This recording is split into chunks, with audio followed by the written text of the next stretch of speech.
እንደምላችኋል አሁን ደግሞ ወደ ሰዓቱ ስፖርት ዜናዎች እናልፋለን። ከዜናዎቹ ጋር ዮናስ ኃይለ መስቀል ነኝ። በአፍሪካ ኮንፌዴሬሽን ዋንጫ የመልስ ጨዋታውን በባህር ዳር ከተማ የሚያደርገው ደደቢት ለጨዋታው ዝግጅቱን በተሳካ ሁኔታ በማካሄድ ላይ ይገኛል። የመጀመሪያውን ዙሩን ውጤት ለመቀልበስ ቡድኑ በመልካም ሁኔታ ላይ እንደሚገኝ የቡድን መሪው አቶ ኪዳነ ሀብተጽዮን ለኢትዮጵያ ብሮድካስቲንግ ኮርፖሬሽን ገልጸዋል። ተጨማሪውን አብረን እንከታተል። በአፍሪካ ኮንፌዴሬሽን ዋንጫ ሁለተኛ ዙር የመጀመሪያ ጨዋታ ደደቢት ከሜዳ ውጪ ነበር በናይጄሪያ ዋሪ ወልቭስ 2-0 ያሸነፈው። የመልሱን ጨዋታ ከሁለት ቀናት በኋላ በግዙፉ ባህር ዳር ስታዲየም ያደርጋል።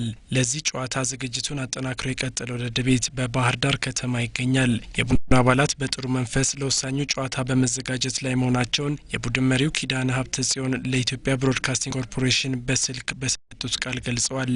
በጉዳት ምክንያት ወደ ባህር ዳር ካልተጓዘው አክሊሉ አየነው ውጪ ሁሉም የቡድኑ አባላት በመልካም ጤንነት ላይ መሆናቸውንም ቡድን መሪው ገልጸዋል።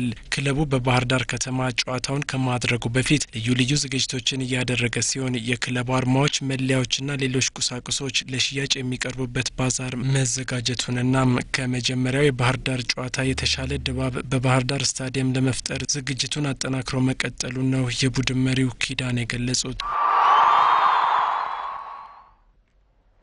የኢትዮጵያ ፕሪሚየር ሊግ ዛሬና ከነገ በስቲያ በሚካሄዱ ጨዋታዎች ይቀጥላል። ዛሬ በ9 ሰዓት በወልዲያ ከነማ አዳማ ከነማን የሚያስተናግድበት ጨዋታ ይጠበቃል።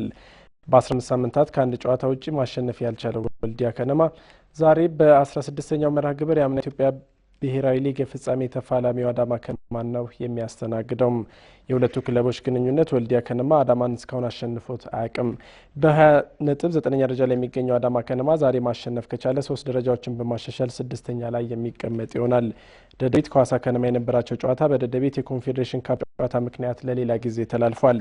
መከላከያ ከቅዱስ ጊዮርጊስ ከነገ በስቲያ ሌላው የሳምንቱ የኢትዮጵያ ፕሪሚየር ሊግ መርሃ ግብር ነው።